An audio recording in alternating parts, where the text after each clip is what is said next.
This is a step-by-step tutorial how to do the Baja wiring from scratch.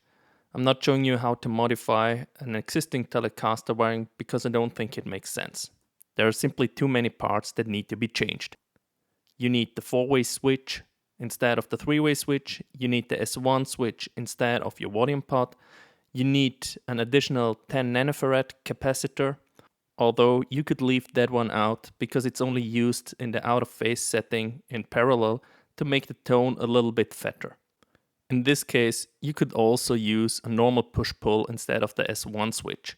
However, I'm going to show you the original wiring with the S1 switch. If you want me to do a video with the push-pull variant and without that, I call it the fat cap, then please leave a comment.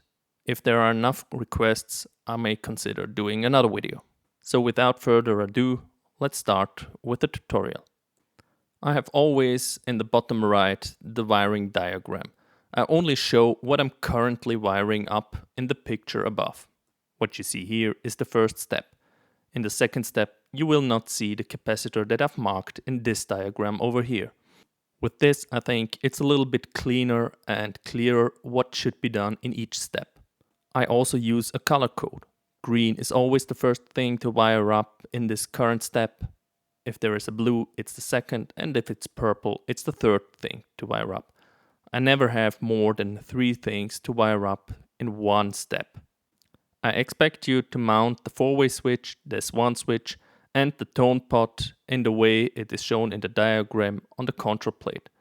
Make sure the slot in the 4-way switch is long enough so the 4-way switch can move in all positions properly. But now to the first step. I always start with things that are easy to solder. In this case, it's the 10 nanofarad capacitor.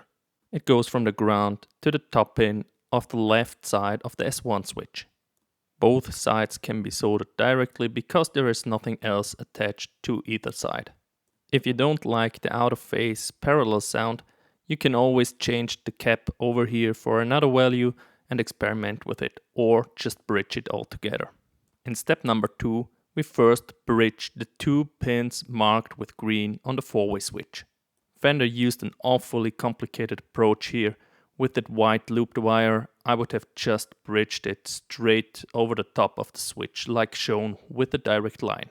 The second connection that we're doing in step 2 is also just a point-to-point from the S1 switch to the 4-way switch. Again, I would use another route than what Fender did. They go over the top of the S1 switch, and I wouldn't do this. Later on, we'll have to do 2 crossings over the S1 switch to do the out of phase wiring, and this wire could get a little bit annoying this way. So I would suggest to do a little longer wire and go the way it's shown in the diagram and in this picture. With this, we get to step number 3. Here the first thing to do is wire up the capacitor from the middle pin of the tone pot to the bottom pin of the S1 switch pot. First, only solder on the side of the tone pot. In addition to that, you have a wire coming from the ground, which is the housing of the tone pot, also to that pin. Again, first only solder on the side of the tone pot. Now there's the third wire coming from that S1 switch pot pin to that bottom pin on the left side of the S1 switch. Only solder the 3 wires together on the pot pin and not yet the purple one on the S1 switch, because now we're going right into step 4. On that pin you will also have to solder another wire. And if that wire goes to another pin where it's the sole component that has to be soldered onto, then I prefer to solder it on that spot first. That's why you see that new wire as green, and what was previously purple is now blue. So with that logic, I would first solder it on that second pin on the 4-way switch, and then in this case again I would go with another route than what Fender has chosen. Again, I would have made it like in the diagram below and would have went around the S1 switch. After the now green marked wire is connected to the 4-way switch, connect now both together to the S1 switch as shown in the diagram. With this, each of the 3 left pins of the S1 switch should be connected to something. This was now the part that handles the grounding, and we get to step 5, which is already the phase switching of the neck pickup. You now make a connection from the left pin of the top 3 pins of the S1 switch to the right pin of the bottom 3 pins of the S1 switch. Don't solder it already to the bottom right pin because there is another wire that is going to the 4-way switch. I also don't see why you would want this wire to be as long as Fender made it in this case. If I would have done the wiring, it would lay straight on the S1 switch and be as short as possible. So the way I would wire it would be first the top left pin on the S1 switch with the wire that is marked green, and then the wire that's marked blue on the 4-way switch, and finally both together on the right pin of the bottom 3 S1 switch pins. This brings us to step number 6, which looks almost like step number 5, just mirrored.